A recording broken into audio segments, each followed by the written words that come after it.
মনে তুমি এখানে তুমি না বললে যে তুমি না বললে যে বাসায় রেস্ট নিবা। আপনি ওনাকে থাপ্পড় দিলেন কেন? একদম কথা বলবি না, ও আমার বউ। হালিফ, তুমি কিন্তু কাজটা একদম ঠিক করতেছো না।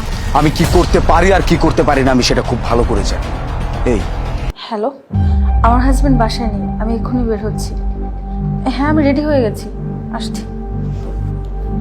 হ্যাঁ, আমি বের হয়ে গেছি, তুমি দাঁড়াও, আমি এক্ষুনি আসছি। কোথায় যাচ্ছ? তো তুমি না বলে যে তোমার ফ্রেন্ডের বাসায় যাবা, এত তাড়াতাড়ি চলে আসলে যে? হ্যাঁ গেছিলাম, শরীরটা খারাপ লাগতেছে তাই চলে আসছি।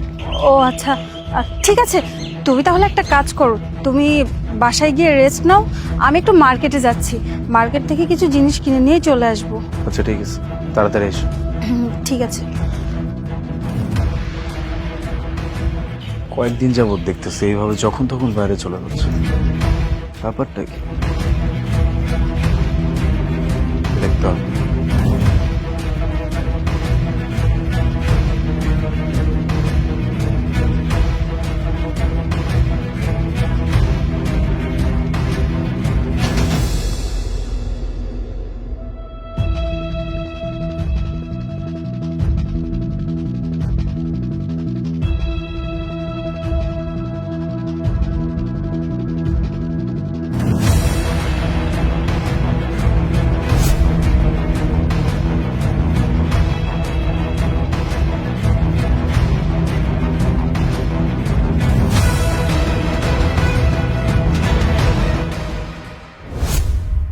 এই যে আমি এসে গেছি।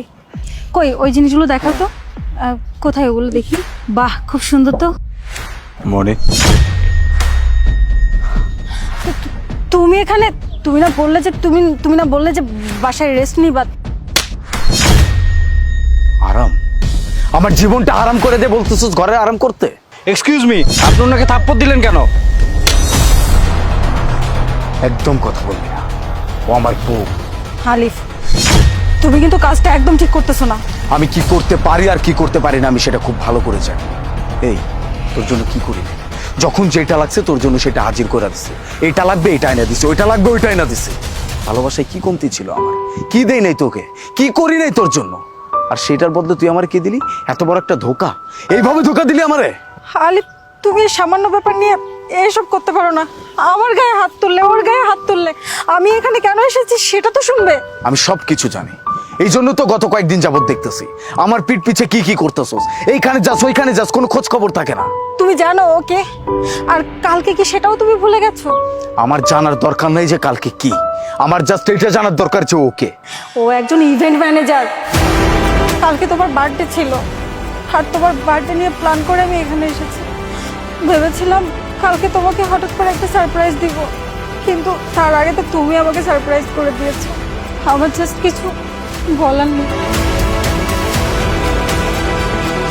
মনে